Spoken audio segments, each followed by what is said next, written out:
Today, we are taking a deep dive into the life and, more importantly, the teachings of a figure whose influence really fundamentally shaped global Buddhism. We're talking about Luang Por Chah, or Ajahn Chah, the 20th century master of the Thai forest tradition. Exactly. And our mission here is pretty simple. We want to stop focusing just on the historical biography and really start dissecting his actual training methodology. Oh, he did what he did. Right. We're using some really extensive sources to understand how this monastic leader managed to blend this ancient kind of non-negotiable discipline, the Vinaya, with a really radical, practical wisdom. So the goal is to give you, the listener, the core insight. The core nuggets, yeah. Insight into his approach to enlightenment and, maybe more importantly for most of us, just handling the chaos of daily living. And the sheer scope of his impact shows just how powerful those teachings were. I mean, when he passed away in 1992, the public reverence was just staggering. It really was. This wasn't just another monk. He was a global spiritual force. His methods resonated with everyone from, rice farmers in Thailand to university professors in California. Which is why his legacy isn't really measured in monuments, but in the practical, hard-earned wisdom he left behind. And understand that wisdom, you really have to look at where he came from. You do. You have to start there. Yeah.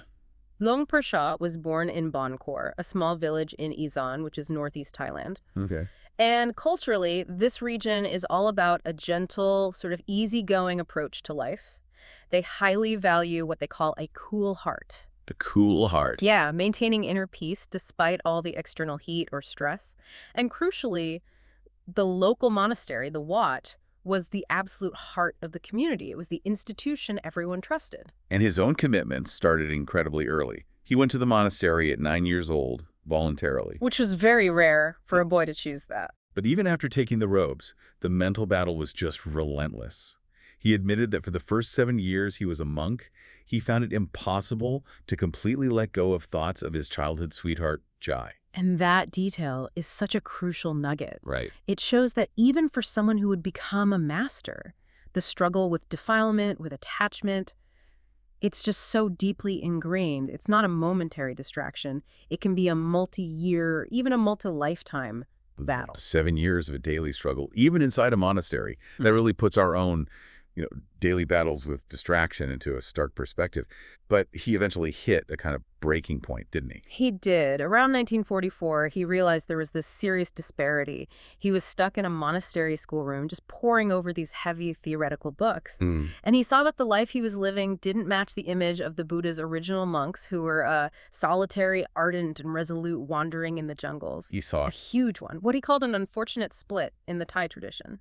The scholar monks didn't meditate, and the meditators didn't study. So he made this radical choice to just abandon his academic studies entirely and commit to the path of direct practice. Exactly. He took up the ascetic wandering life, what they call tudong, and just headed into the deepest parts of the forest.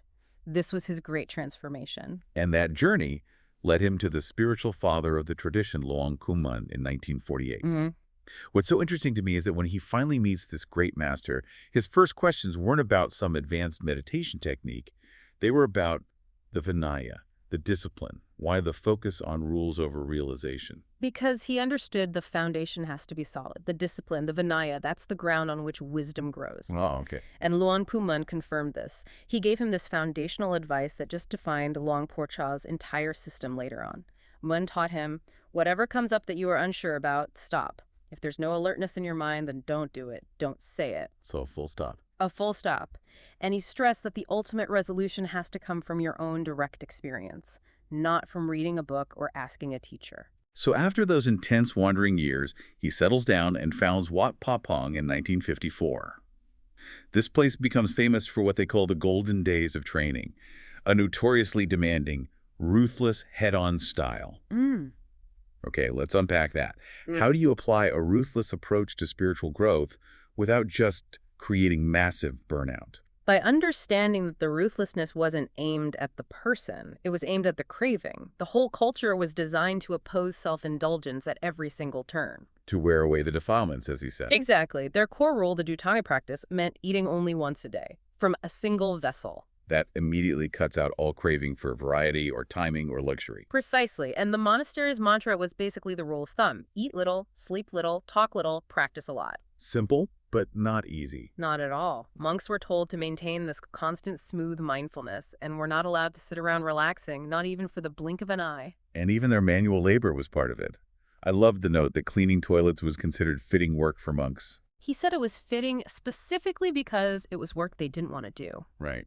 It was a direct confrontation with aversion, a perfect chance to practice not being bothered by unpleasantness. It's a complete shift in perspective, viewing chores not as a distraction from practice, but as practice itself. It sounds just exhausting, but that intensity created his core philosophy, which I think brings us back to the tiger story. That illustrates so well how the external discipline translates to inner wisdom. Absolutely. So while he's on Tudong, a tiger approaches his shelter, and his first reaction is, panic, but then he sort of admonishes himself to let go of concern for this life. Just let go. And the moment he gave up all concern for his life and simply let go without regrets or fear, he was filled with a deep calm and contentment. Fearlessness was the result of total surrender. Wow. That realization that discipline enables wisdom is why he taught the threefold training as one unified path. That path being Sila, morality, Samadhi, concentration, and Panya, wisdom. For listeners who might be unfamiliar with the terms, how did he explain their relationship? He was very, very clear. They're not three separate steps you climb. They're three aspects of the same thing. Like a triangle. Or, as he put it, linked together like the back and palm of his hand. He used this great analogy of a coconut palm. The tree absorbs coarse, murky earth and water, which are then purified and transformed into the sweet, clean liquid inside the coconut. Sila, the initial discipline, is the coarse earth and water. Through practice, it gets refined into the subtle clarity of Panya, or wisdom. His teaching model was about to be tested by this massive culture clash. After he travels to England in 1977, the global movement really takes off. It explodes. And this leads to the founding of Wat Pah Nanachat, the first forest monastery for Westerners, which he jokingly called the Forest Monastery of Confusion. And it was confusing for everyone. The Western disciples, coming from these very different cultural, intellectual backgrounds, they struggled intensely. In what way? Well, Luang Por Chah noticed a key difference. His Thai monks typically accepted the path through faith, but the Westerners were susceptible to these intense, crippling doubts because they demanded a philosophical explanation for everything. They wanted a textbook. Coming from a culture of why? Totally. So if they asked for philosophy, he gave them direct experience instead. He often used this very pointed humor to just cut right through their attachment and their intellectual conceit. Which is why his anecdotes are so powerful. They're unforgettable. Take the smell in your bag teaching. A Western monk comes to him complaining bitterly about a branch monastery he'd been sent to. The place was awful, the people were difficult, the environment was bad. Just complaining. Okay. And Luang Por Chah's reply? He asked the monk, very simply, if he realized he had dog shit in your shoulder bag. Laughing politely. He said everywhere the monk went, he'd sit down and there was this bad smell. So he concluded the new place was rotten. But the bad smell, the dissatisfaction, it wasn't the environment. It was the critical, judgmental mind the monk carried everywhere he went. The problem was internal. Oh, that's genius. It locates the source of suffering immediately. Yeah. And it applies to every toxic job or difficult relationship we try to escape from. Exactly. And there's the Gold Watch story, which reveals just how subtle attachment can be. Yeah, this one is amazing. Ajahn Maha Amorn, a respected scholar monk, was getting rid of his lay belongings. And he's struggling internally with giving up his expensive, high-quality watch. As he's about to put it away, the thought arises, if I give this up, where will I ever get another one like it? At that exact moment, Luang Por Chah, seemingly reading his mind, points to the watch and says, if you give this watch up and I end up going back to teaching, where will I ever get another one like it? Oh, wow. He uses exact words. His exact thought. The monk just burst into tears, realizing the teacher had exposed the depth of his secret attachment to something so seemingly minor. These anecdotes show his brilliance. But if we had to distill his wisdom into, say, 2 concepts that are applicable to someone facing modern information overload, what are the most potent tools he left us? The first, for me, is definitely Maine. It translates literally to changeful, or more practically, maybe not. An antidote to certainty, which is so hard in our age where everyone seems so certain about everything. How did he apply it? He taught that you have to view everything that arises, pleasure, pain, a strongly held opinion, as Maine. Even if you are absolutely convinced you are right, you have to reserve a small space in your mind for the possibility of being wrong. Just a little bit of doubt. Yes, but maybe, just maybe not. He said, Manet is the Buddha himself. It is the Dhamma.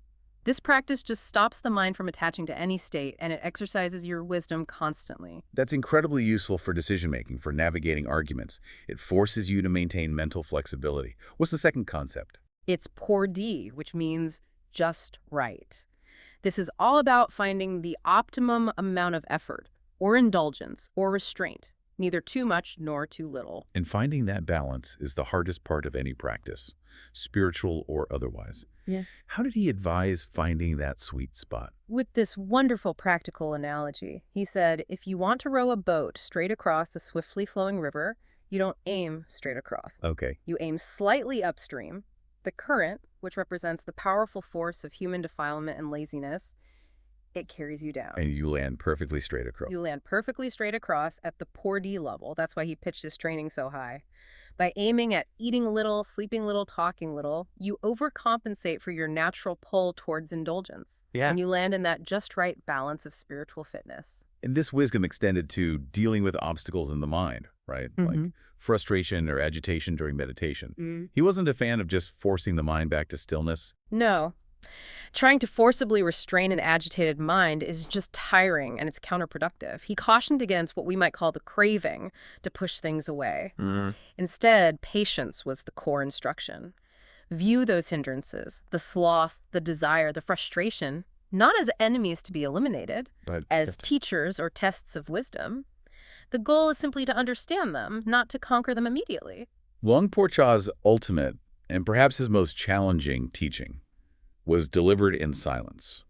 After suffering a severe stroke in 1983, he was paralyzed and unable to speak coherently for nearly a decade until his death. And his disciples witnessed in real time the ultimate truth. Body sick, mind well. The slow, inevitable decay of his physical body became their final ongoing teacher of impermanence. When people would ask why he looked so radiant despite this crippling illness, he used another analogy. He compared himself to a car. You can't tell the condition of the engine, the mind, just by looking at the rusted chassis. He was completely at peace with it. Completely. He was unconcerned about getting better because he was prepared for both outcomes. He was teaching everyone around him how to be at peace with suffering and death. What really stands out most to me is that his entire system wasn't about some inaccessible dogma or complex philosophy. It was a practical, everyday method of mind training. It was designed to give you the mental toolkit to handle the inevitable chaos of existence. He left us with the internal blueprint for surviving external collapse. He once taught, if your house is flooded, don't resist that, but also don't let your mind deteriorate along with it. Keep the mind separate. We spend so much energy in modern life trying to prevent external catastrophe, financial, environmental, political, but we rarely prepare for the one disaster that is guaranteed, the inner collapse of our own physical form. So I think the ultimate question he forces us to confront is this. If your body is the house that is guaranteed to flood, what discipline are you cultivating today to ensure your mind stays dry?